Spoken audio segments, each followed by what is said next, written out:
Welcome to a special virtual edition of the Skeptics track at Dragoncon. Make sure you are prepared for another hour of critical thinking. Hello and welcome to our live streaming Skeptrack for Dragoncon 2020. I'm Dr. Angie, I'm your Assistant Director. Thank you so much to Calico Cove Productions and Mark Ditzler for hosting us.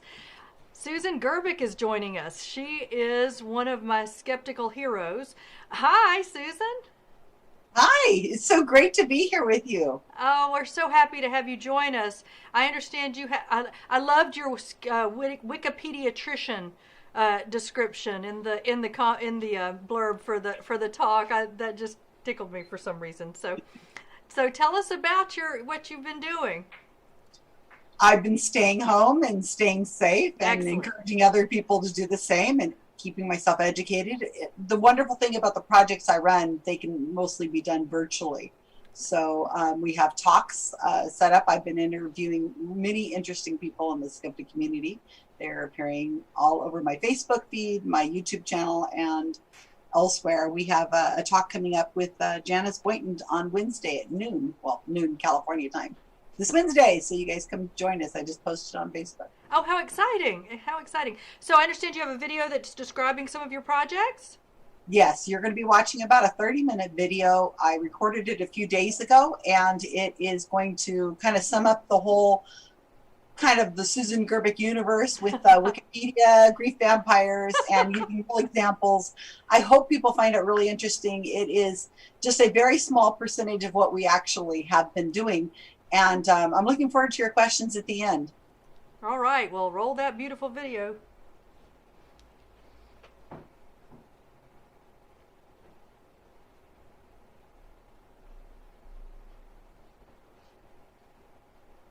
Hi, everyone. My name is Susan Gerbic. I run an organization called About Time Project. We are an organization that has many different tasks.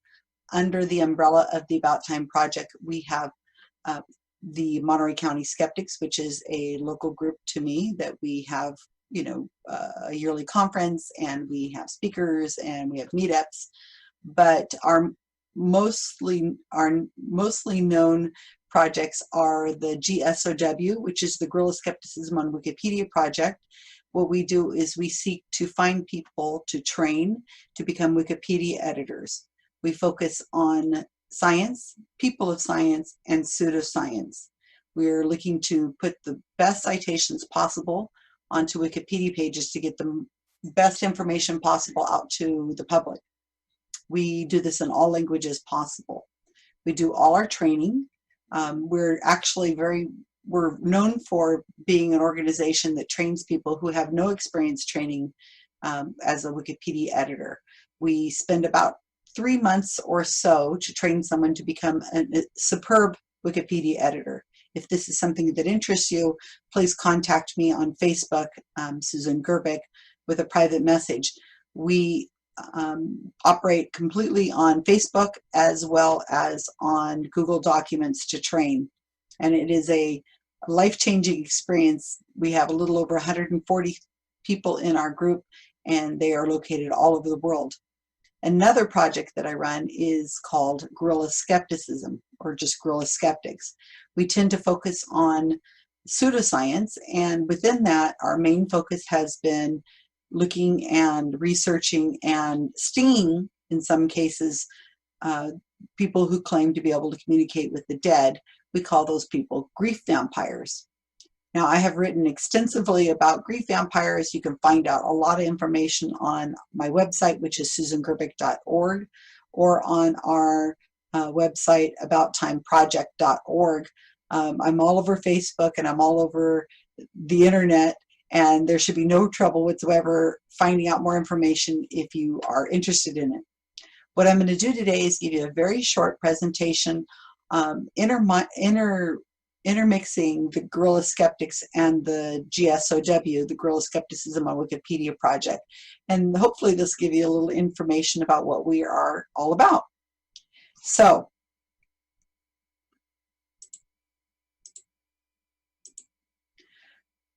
this is the presentation that I'm going to give. This is about 20 minutes long.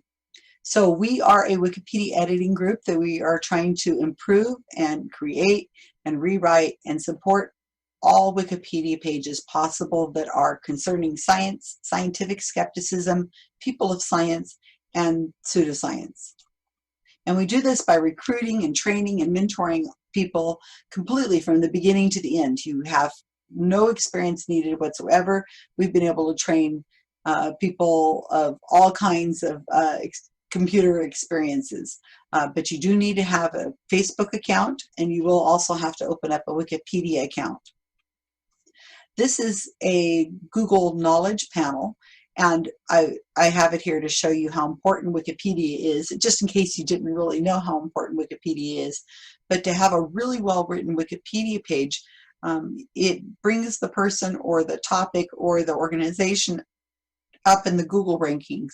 And you can see here that this person, James Alcott, who I have done a Google search for, who's a part of our skeptic community, his Wikipedia page is one of the first things that comes up whenever you view his name.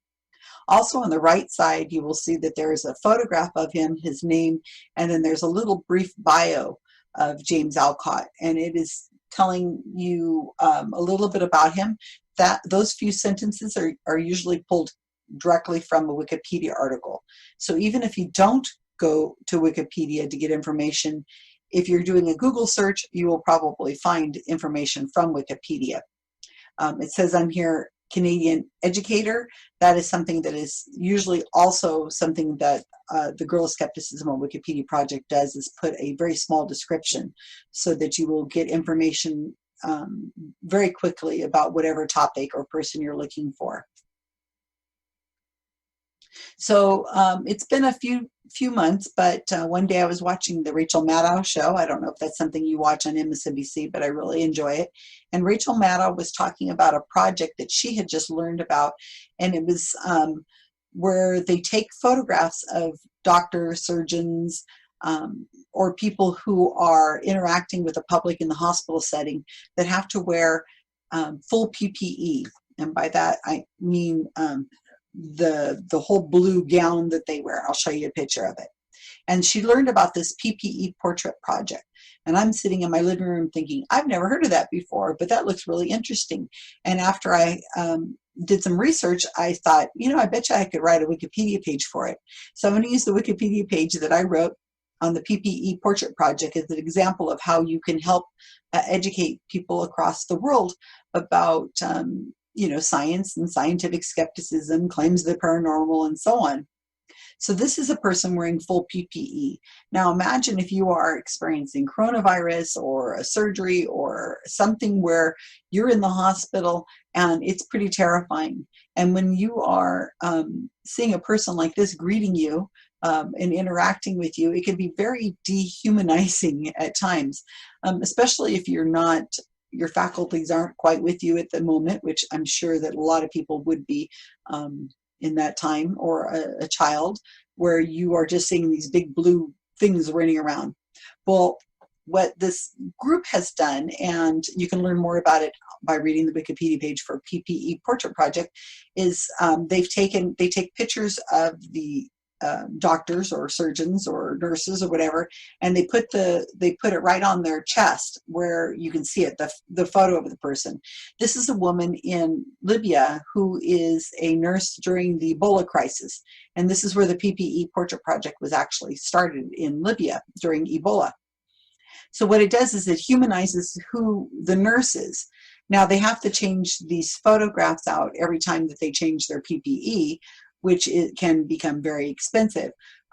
So, it's up to volunteer organizations like people, maybe you or people to help sponsor sending photographs to people at your local hospital or, your local clinic or surgeon, or maybe even across the world. Here's a group of people who all have their little PPE photos on. Now they've laminated their photograph, and then they don't have to change it quite as often. I guess I can believe they can take the picture on and off, but it depends on the hospital how they want to handle that, because of course it's got to be quite sanitary. So you can see that these people, it helps not only for the patient to feel like they're actually interacting with a human being and maybe make it feel a little less frightening, but they've been talking to the staff in the hospitals and seeing these people's smiling faces on their chest. When you're looking at somebody in full PPE, it does make you feel a little less heavy in your mind about what's going on in your life. So here's a Wikipedia page that I wrote in English, and it has quite a few citations on it. This is what we consider a well-written Wikipedia page. It's pretty full. It has information, it has websites that you can go to get more information. It gives a nice overview, the history, who's in the group, who started it, and so on. And it didn't take me more than maybe a few hours to write this Wikipedia page. Not everything can have a Wikipedia page, but there's quite a few rules to pass to become notable enough to be able to have a Wikipedia page. And when you have somebody like Rachel Maddow, who's talking about the project on a channel like MSNBC, that's enough to pretty much make you notable right there. It's quite an achievement. So once the Wikipedia page was written in English, what I did is I asked my group, we operate on a secret cabal in Facebook, and that's where all our editors are interacting with each other, and we speak in multiple languages to each other as we go. I asked if maybe people would translate this English Wikipedia page, because it's quite short, only 8 citations, into other languages, so that people in other countries might be able to find this Wikipedia page and have the resources available and say, this is something that maybe we should be doing in the country that I'm in. I think it's a great idea, and it would be something that we should do to support.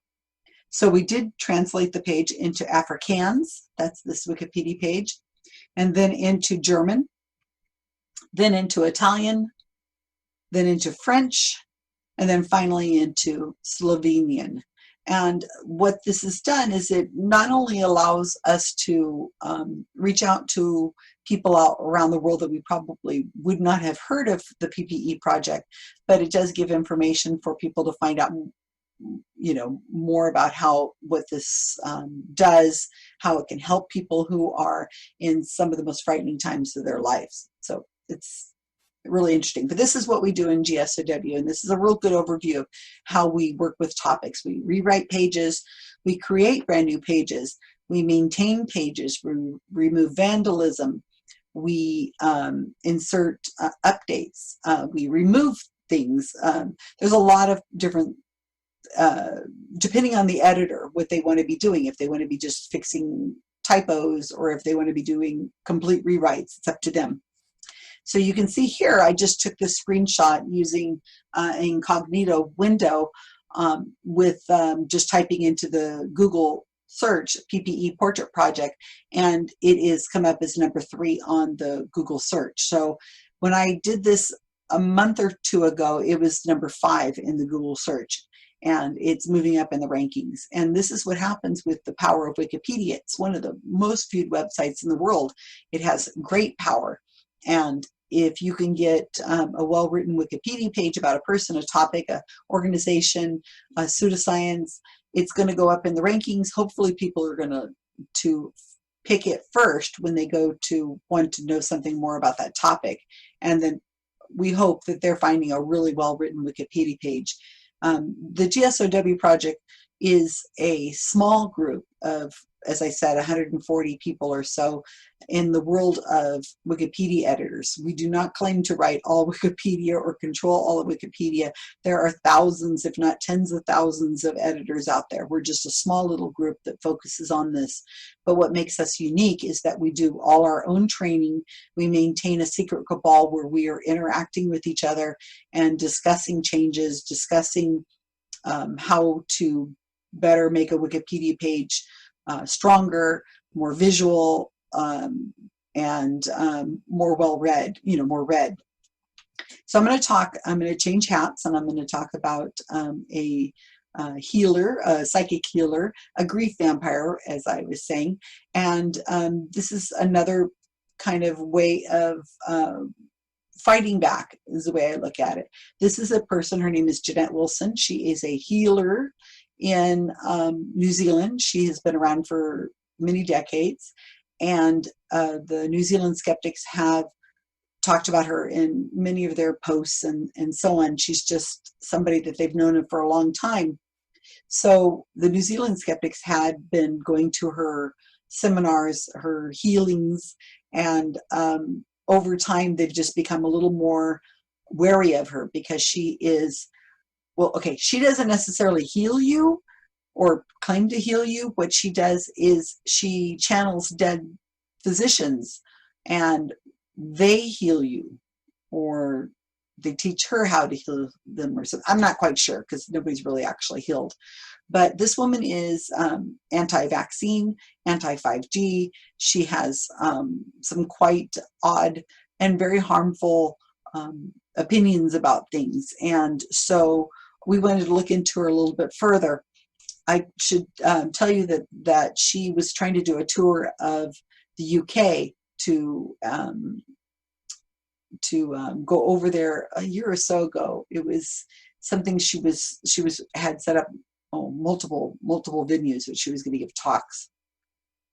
The New Zealand skeptics let the UK skeptics know, and mainly Michael Marshall at the Good Thinking Society, that she was coming over his way. And so what he did is he contacted a lot of the venues, and he managed to get a few of the venues to shut down their venue. Some of them said they'll do it this one time, but they won't rent to her again. And some just let her go in. But he was able to get some of her events canceled. And what happened is he was able to get a hold of the media, and the media made a big noise about it, talking about somebody coming in from New Zealand who is going to talk about anti-vaccine and tell people not to vaccinate. Now, Jeanette Wilson claims that she is pro-vaccine.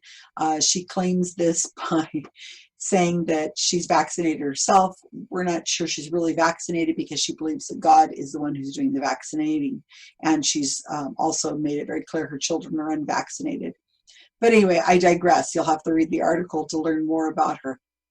So when she was going to the UK and the media took attention of her, then what happens is citations are created by the newspapers and so on, doing exposés on her. And when there's enough of those done, then a group like the Guerrilla Skepticism or Wikipedia Project can come in and they can write a Wikipedia page for the person, because we have to have the citations first. And that's what we did, is we went in and we created a Wikipedia page for her. Now, this is a little bit of an older page. It's probably going from, I think this is from December of 2019, and when we first created it. And the things that you should really look for on a Wikipedia page is the very top, which is we call the lead. Just ignore that orange area up there. And in case you can't read it, it says Jeanette Wilson is a professional medium and spiritual healer who claims to heal people with the assistance of spirits. Wilson has also promoted anti-vaccine and anti-5G views. So this is an older version of her Wikipedia page. And we wanted to get this out there just so that we could make sure that people had some information about her. Not only for the people who are her fans, we really don't think we're going to interact with those people very often. They're not going to really read a Wikipedia page, but the media reads the Wikipedia pages. The media has very little time on their hands, and sometimes they have to do a real rush job to get an article out. And oftentimes they do use Wikipedia for their citations in their articles. And we know this because we found multiple newspaper articles or online articles, and they're simply copied and pasted from the verbiage that we've used on the Wikipedia page. And we know this because we're familiar with our own writing, and you can just go back and look. So the media is using Wikipedia. Also, people who are on the fence about Jeanette Wilson or are learning about her for the first time and are kind of curious about this healing by spirits, they're likely to find the Wikipedia page. I called it the Goldilocks effect. You know, you Google somebody, you're not going to necessarily go to their website, because that's, you know, it might have spam in it, might have pop-ups or something in it, and so you're kind of wary about going to their actual website. But then again, you don't really want to go to anything that's really critical, because, you know, again, it might have spam and it might have malware. But a Wikipedia page on a Wikipedia page is like the perfect choice. That's your Goldilocks. It's the middle road, because we all know how Wikipedia works. It has no malware, it has no pop-ups. It has we understand how it works. So most people are going to go first to a Wikipedia page to get some kind of overview about whatever topic they're looking at. On the right-hand side, you're going to see that there's a tag on there. It's a flag.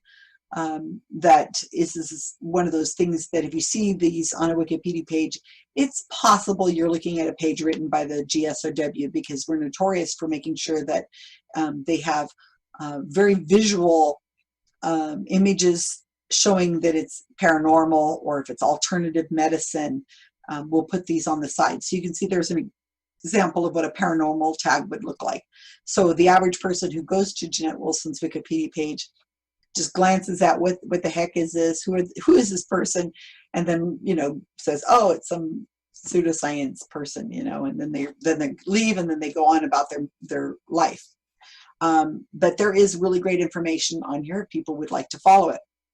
So what ended up happening is Jeanette Wilson found out that she had a Wikipedia page, and she started trying to delete it. She's tried to delete sections of it. She was very upset, and that's all still there available for people who they could read if they want. She clearly outed herself as being Jeanette Wilson and how upset she was about it. And she claimed that she was not anti-5G. She was not anti-mammograms. She was not anti-vaccines. And so, you know, in the back of my mind, I thought to myself, well, you know, I don't have to do this, but I went and double checked with the New Zealand Skeptics, and I checked with the UK Skeptics, and I asked if they would please review all the information they had on her from the research they'd done and just double check. And both groups came back to me and said, yes, we've double checked. She is definitely anti-vaccine. You know, she's spouting these views of anti-vaccines. And I thought, well, you know, okay, all right. I still would like to know for myself. Just, it's not something that most Wikipedia editors do. We don't want them to do original research, but in the back of my mind, I thought, I'd still like to know for sure. So one of my editors, who's also in the New Zealand Skeptics, he suggested that maybe we attend one of her webinars. And it's kind of a long story, so I'm not going to go into it here. Hopefully I'll be writing about it in Skeptical Inquirer here soon. It's called Operation Purple Pinecone Pie. OPPP. And we attended one of her online sessions, a webinar, and we recorded. And at the very end of the session, I asked her about vaccines and coronavirus. I was claiming to live in Las Vegas, and I was telling her that we have 100,000 people have died already in the United States. That's how long ago it was. And she went on a 16-minute tirade talking about Donald Trump and how he's an amazing man who's trying to end vaccinations, how she was selling, she could get a hold of a supplement that you could take that would coat your lungs and would keep it so that you wouldn't be able to get coronavirus, and on and on and on. So, of course, we've recorded all this, and she didn't know I was Susan Gerbic because she's not psychic. And what happened is I released that video to New Zealand media. And so several people were did stories on it. And this is one. This is I cut off the name of the reporter. His name is Toby McGuire, I think. And he did an article on it, on her and what happened at the seminar. He was telling her that, you know, what's this about, you know, selling this, or not selling, but would recommend the supplement that would coat your lungs and keep you from getting COVID, and her anti-vaccines views. And she assured him that he didn't know what he was talking about. There's no way she would have done that. Jeanette Wilson is very careful to make sure she doesn't make medical claims, because she has been called out for that by the New Zealand press before. But what, so the man said, the reporter for the spinoff, that's the name of the article here, he said, well, I just reviewed the video of you saying these things. And she's like, what video? You know, because she didn't think there was a video, because again, she didn't know anything about it because she's not psychic. She got very upset. So I took down the video because she found it after that, and it didn't matter. I still have copies of it. I only had it out there on video in a public place so that I could give it to the media, and I'd already done that. So whenever the spin-off article is written, and actually there's been more that have been written since I wrote this presentation, these can also go onto the Wikipedia page because it's just more content that is being given by reliable sources, which is what those citations are called. We can't use like a blog or a website, but we can use something that's generated by a reputable media organization. So you can see this is an update onto the Wikipedia page for Jeanette Wilson, and we've expanded the lead to include that she is also promotes New World Orders, anti-vaccination views, unproven supplements, anti-5G claims, and dangerous COVID-19 health advice. New Zealand takes that very seriously. Anybody who's talking about COVID and possibly helping, curing, keeping you from getting sick. We expanded the tag over here on the side. We put the alternative and pseudomedicine tag in there, so it's even more visual for people to be able to see when they're trying to get information about Jeanette Wilson. We also were able to add a whole section on anti-science and conspiratorial claims. We were able to add a section on dietary supplements. And she also, in her video that we recorded, was making some quite interesting claims about ghost photos, that her children were being visited by ghosts, which were just dust and orbs. I asked Kenny Biddle, whom you may know. If you don't, you really should check him out. He's a wonderful writer for Skeptical Inquirer. He's an ex-ghost hunter himself, and he gets into the great detail of spirit photography and anything that looks like ghosts. He's really interesting. So I gave him the video and asked him to review it. And I asked him if he would write up an article for Skeptical Inquirer, which means then it can be another citation on a Wikipedia page. If he had just written a blog or a Facebook post, well, then we couldn't use it on a Wikipedia page. So if you want to learn more about this article, which is so interesting, it's on the Wikipedia page for Jeanette Wilson, or you could read the article by going directly to Skeptical Inquirer. So what has happened since is that this appears for her to move up in the rankings and Google searches. And again, you'll see that it's like the first hit whenever you Google her name. It usually comes up before her Facebook page or her YouTube channel or her even website. And on the right here, you can see where there is a Google knowledge bar. Again, it's pulling directly from Wikipedia what is written in the lead of the article. I also should add that in the last month or so of recording this, Jeanette Wilson has run for Parliament in New Zealand on a purely pseudoscientific party. And she was, I believe, trying to run for Prime Minister of New Zealand. And her campaign lasted 22 hours before she quit. I think it had a lot to do with some I'm not quite sure exactly what it was, but I did review a video where she was saying some quite not appropriate words for probably somebody who wants to become Prime Minister of New Zealand. So I'm sure that's out there for anybody who might be interested. So I'm going to conclude my presentation today by saying that we are a multiple group of people from all over the world. These are not real GSoW people. This is just a stock photo we took off of the internet. Happy people. We are a fun bunch. As I said, we do all our own training. We mentor throughout the entire process of becoming a Wikipedia editor, and through your whole time and tenure as a Wikipedia editor, which we hope will be years and years and years with us, because there's a lot of Wikipedia pages that need to be written, maintained, and translated into other languages besides English. We have, I know people tend to like numbers, so I have some numbers for you. Our team has just written over, I think we've just hit 1,470 Wikipedia pages that we have uploaded to Wikipedia or completely rewritten, that we could say we're totally responsible for creating. Of course, once it's live, we no longer have full control over the page, and that's fine. That's how it should be. But of those 1,470 Wikipedia pages, they have been reviewed over 70 million times. We have a way of looking at that. And by the time you're watching this video, that will probably be at least a million more views since then. And we're averaging about 1.2 1.3 million page views a month. And it exponentially grows as you add more Wikipedia pages to what we've created. The stats go up as well. So this is my website, About Time Project, my name. If you want to go to my Facebook page, please send me a private Facebook message.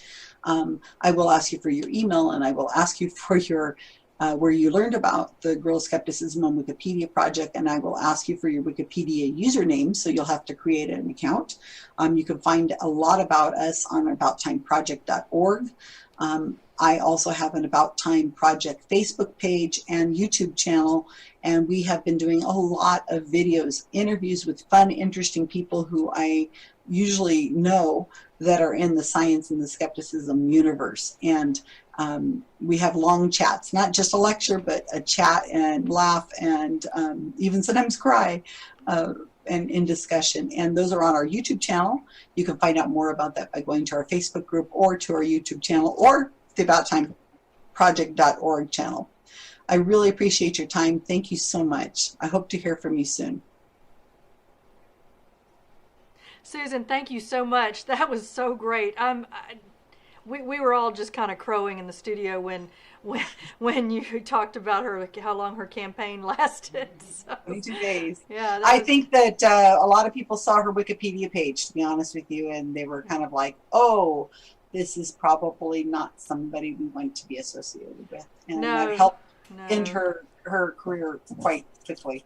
No, certainly not after Jacinda, because oh no, she's amazing. There's no comparison. Like yes, no comparison. So Richard Saunders wants to know how often a psychic or whoever tries to alter their page on Wikipedia to reflect well on them. Very rarely. Jeanette Wilson was one of the few people who's ever tried or attempted to edit her own Wikipedia page. We've seen it happen a few times where people will, fans or possibly the psychic themselves will come in and try to alter some of the content, but usually GSoW is not involved in reverting the edits. We're just a very small part of Wikipedia, and once the Wikipedia page is live, we've usually moved on to another page. But we do have a way of keeping everything on watch lists. So some editors will keep an eye on it to keep vandalism off or to look at what changes are made on the page. And in the case of Jeanette Wilson, we noticed that the Wikipedia page was being altered, that she had gone in and she had tried to completely remove information. And general Wikipedia editors that we do not have any relationship with other than they're also Wikipedia editors noticed the changes and were reverting it, and they were trying to kindly explain to her why she was not able to remove her edits and how she would have to, that she has a conflict of interest being Jeanette Wilson and trying to remove this content. So we have very little pushback from the paranormal community. I get that question all the time. People think that, the paranormal community comes in and just reverts our changes, and it so rarely happens that, it just doesn't happen very often. Can you think of a very particularly egregious example of someone trying to alter something that you had already put into place? Well, we've had, usually the pushback we do receive is from people who are in the science community-ish. I think most Wikipedia editors are skeptics, though they may not self-identify as such. But citations matter, and evidence matters. And so the most pushback we probably have received is from other Wikipedia editors who take umbrage at maybe somebody's page we've written, and they feel that we're being, maybe we pushed it through or we added too much information to it that is flattery, just not flattery so much as that when we tell a Wikipedia page about a person we've written a Wikipedia page for, I like to think of it as a service to people learning about science and learning about this person. And so I wanted to have a little personal history on it, like why did they get interested in science? Why, were there other careers that we're thinking of getting into? I don't want scientists to look like they just appeared, just out of the loins of other PhDs and they just just, I want to show that these people that are representatives, that are scientists, have struggles and have maybe dyslexia, and maybe they didn't come from a family that had yachts and stuff like that. I want to show the real person with no gossip, of course, no gossip of any kind like that. But so sometimes some Wikipedia editors do feel like we're putting a little more on it than some other Wikipedia editors do. And it's too flowery. But yeah, you have to be very careful not to have any of that flowery language in there. And so it that kind of thing. Okay. So let's see here. Richard Saunders also wants to know if you've ever thought about starting a Guerrilla Skepticism on Wikipedia podcast. Why would I try to compete with the Skeptic Zone? Well, that's an outstanding question. That would just be silly. Why would I even do that? I'm on the Skeptic Zone as much as Richard will allow me to be on the Skeptic Zone. And we have one of our largest groups of Wikipedia editors is from Australia, because he has been so gracious to have us on the podcast so many times. Plus, I've been to Australia at least twice to do conferences over there. And once I'm in Australia, we go along to Canberra and Brisbane and the Gold Coast and Melbourne, and places to do talks with the smaller groups. So that is probably, outside of the United States, Australia is the biggest group of editors we have. They're doing great things down in Australia. I'm really quite proud of them. Yeah, I really, really think so. Yeah, we wrote the Wikipedia page years ago, and or rewrote it. In fact, I was thinking about this, Angie. We have, looking at the guest list for Dragoncon, all the different speakers you've had on and things. And GSoW has been really responsible for a lot of the Wikipedia pages. So if people were looking at the Wikipedia pages for your past speakers, Bob Nygaard, Ian Harris, Seth Andrews, Leo Igwe, we wrote his Wikipedia page English, Dutch, Spanish, German, and Polish. Matt Dillahunty, we wrote that Wikipedia page in English and in Dutch.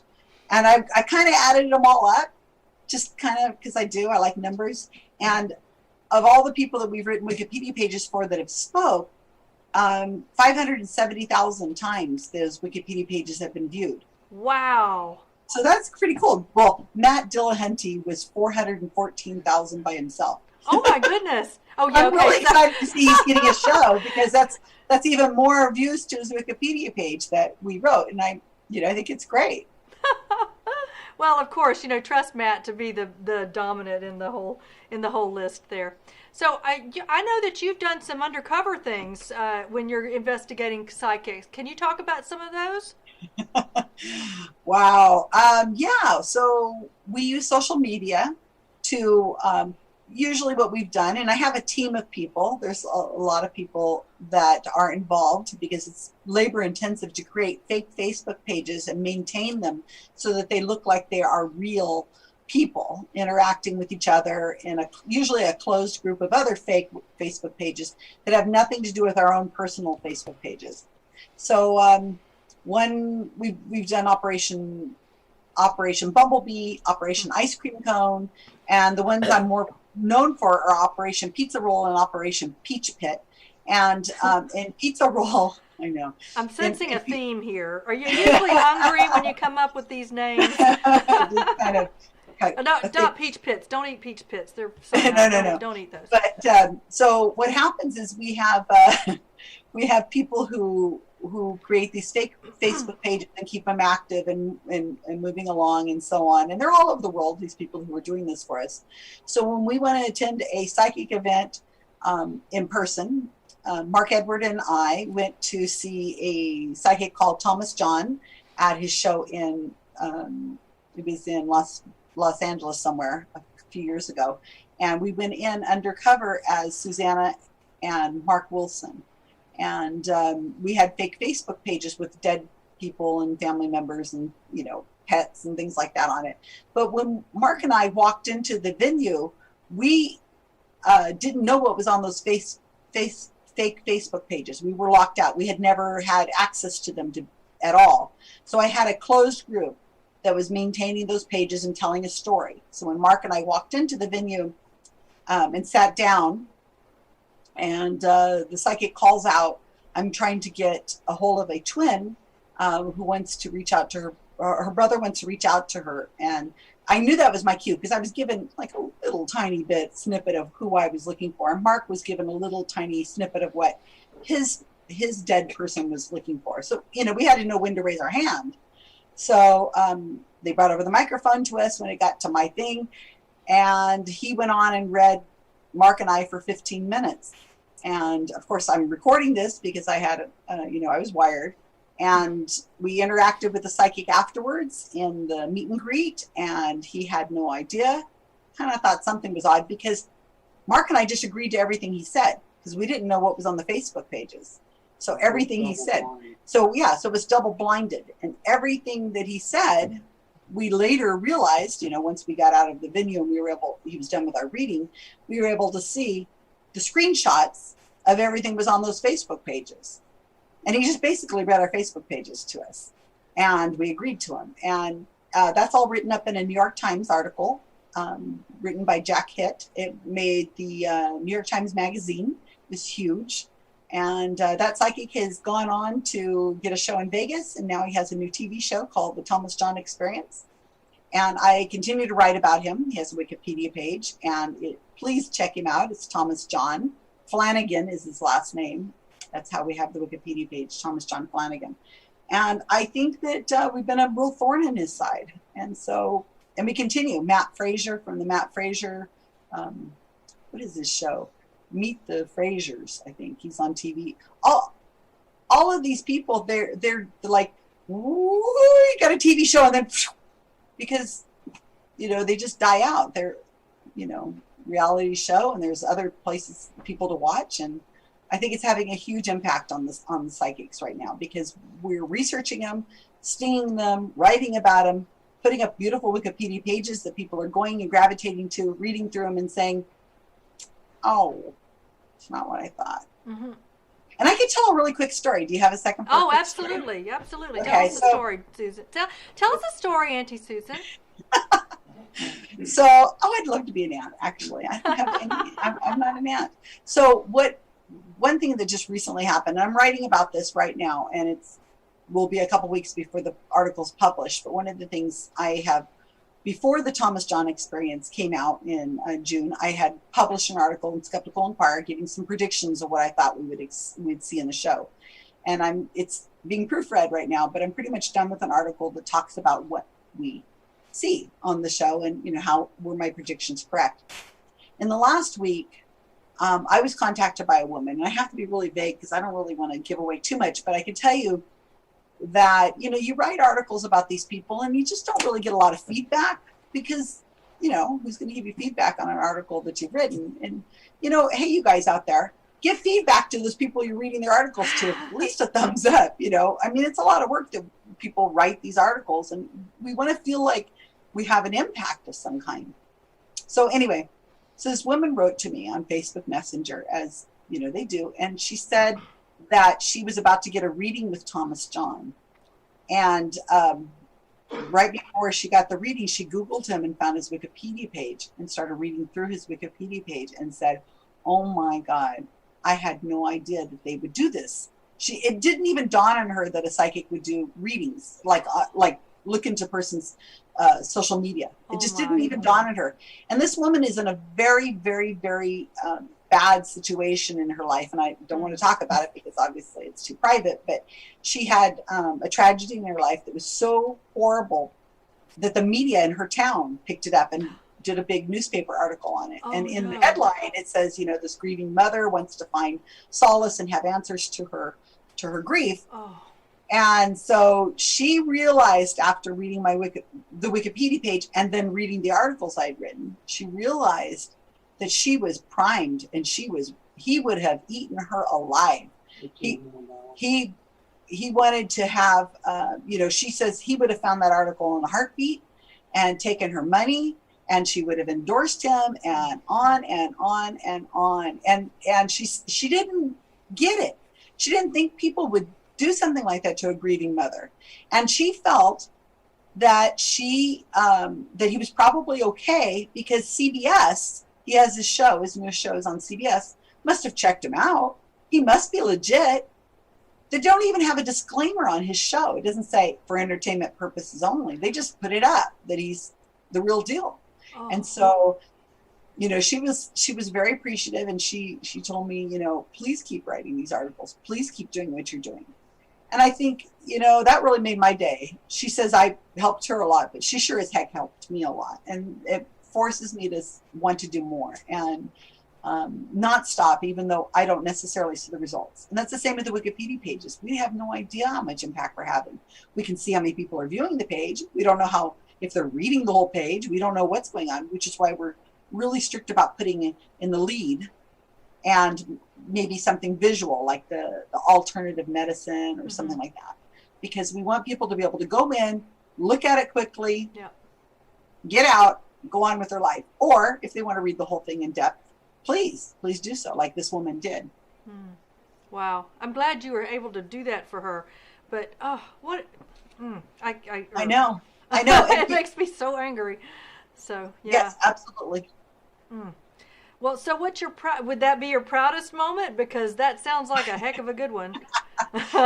Good moment, but no. Tell me your proudest one. I am proud of my team. I tell you what, Angie, these people. Pick one thing. Just my people. We love your team. Yes, absolutely. But give us one thing, one accomplishment. One of my team members just today just put up a Wikipedia page. He rewrote the precognition Wikipedia page in Spanish, and that makes me just glow. You know, I didn't tell him to do it. Precognition, cool. This is information that we're able to get out to people that we would never have been able to do. Oh, that's wonderful. I don't know if there would be one specific thing. The spontaneous human combustion page is my favorite because as a child, I was terrified of spontaneous human combustion. I still would be. And I like to talk about it. She's laughing. The reason why I'm laughing is, look, I'm 58 years old. I had to think. You had to do the how old I am. Okay. So when I started out as a child, where are you going to get information about something? Look, you go to the library. Am I going to find an article on spontaneous human combustion at the library? A book? If I am, it's going to be pro spontaneous human combustion, right? Yes. And probably. who are you going to ask? Your kids around you? They're going to tell me, hey, Susan, the girl who lived in your house before you, she spontaneously combusted. Here's a bit of her bicycle story. I mean, how are you going to know? You can't go to the library. You can't ask your peers. Your parents don't know. It's not on the news. We had 2 channels on the news. Do you remember those days where you turn the channel? So you didn't have Joe Nichols' contact information at that point. We had nothing. So now it's a heartbeat away. You just Google it and there is the answer. But when you're young and back in the day when I was growing up, we didn't have anything. And so how else would I know anything about spontaneous human combustion? I wasn't raised in a family of scientists. We didn't know anything about combustion, No. So I feel really strongly about the importance of having these well-written Wikipedia pages so that people can find them and get information, because how embarrassing. Nobody wants to look up spontaneous human combustion and find out, whatever. Right. It's all important. That page gets millions of page views a year. Yep. And who knows how many are still looking. Yeah, and who knows how many kids have ripped it off for their reports. Yeah. You must be proud. That's fine. You did all those reports for everybody. Yeah, they say don't use Wikipedia. Don't use it. Yeah, they do. Well, you know what? They are using Wikipedia. Of course let's make sure that they're finding good quality information. Start with Wikipedia. Yep. Go to the bottom. The sources, take the citations, and then go from there. So yes, of course, let's take advantage of it. Absolutely. Absolutely. I'm looking to see if there are any other questions. We still have a couple of moments if anybody has any. So, what's next? My goodness, you got so much. Tell us what's next. Well, we like I said, I have a couple articles coming out for Skeptical Inquirer. Both of them are on psychics. One is the one I told you about, and I have another one that I received a live reading over Facebook Live. And I have a sting set up that is ready to go. When waiting, it's called Operation Lima Bean. I've been waiting for the right media. We're at a time right now that Mark Edward and I and the rest of the Guerrilla Skeptics, we've proven ourselves. We can do this. Yeah. And what I'm waiting for is I'm waiting for the perfect media to come along, like a 60 Minutes or not the perfect medium, the perfect medium. Not a perfect medium. Yeah, Gotcha. I have a sting already set, ready to go. It's going to be conclusive, but I can only do it once because once it's revealed how we did it, that's going to really do a lot of damage to the market of mediumship, and we'll be in getting into their world in a way that they're not used to. The problem is it's going to cost a lot of money, but you know, TV has that. The thing is that there's all these production companies that are constantly talking to me, trying to tell me oh, you're amazing. Oh, this, we could do this for Netflix, for you know, Goop, whatever. And I'm just like, I'm holding out because I don't trust a lot of them. I feel like they're going to tell both sides. And one TV show, like an investigative TV show, said that they want to do Operation Lima Bean really bad, but they were going to give me 3 minutes. I'm like, no, this is at least a 20-minute sting. Sure. So I'm still waiting. And, you know, it's just sitting there waiting until I find the right media that I'm comfortable working with. And, you know, approach me, but no both sides. Yeah, we're not doing the both sides stuff. I'm done with the both sides. We're doing just the side of science and the real side. Yeah.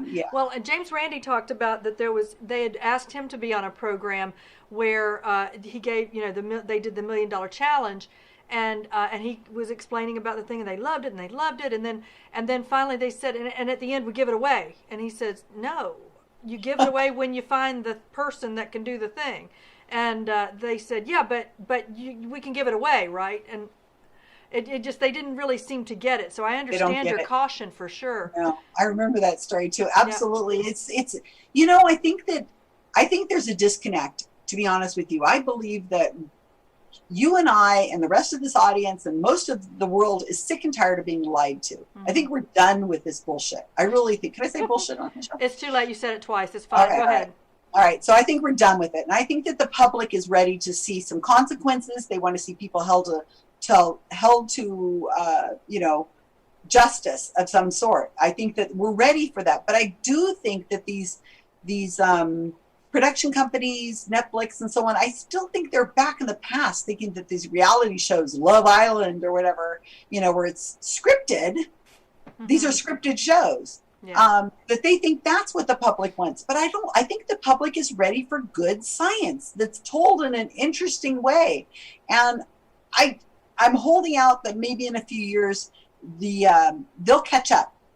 But in the meantime, you know, people like myself and all the people who've been speaking at Dragoncon, and I want to make sure I thank you guys. You guys have done a fabulous job, and oh my gosh, you've given up 3 days of your life, if not more. 4. Plus, you know, Mark and Derek 4. And John and all the others. 4. You guys done amazing work. And 4 I really full days, Susan. I definitely agree.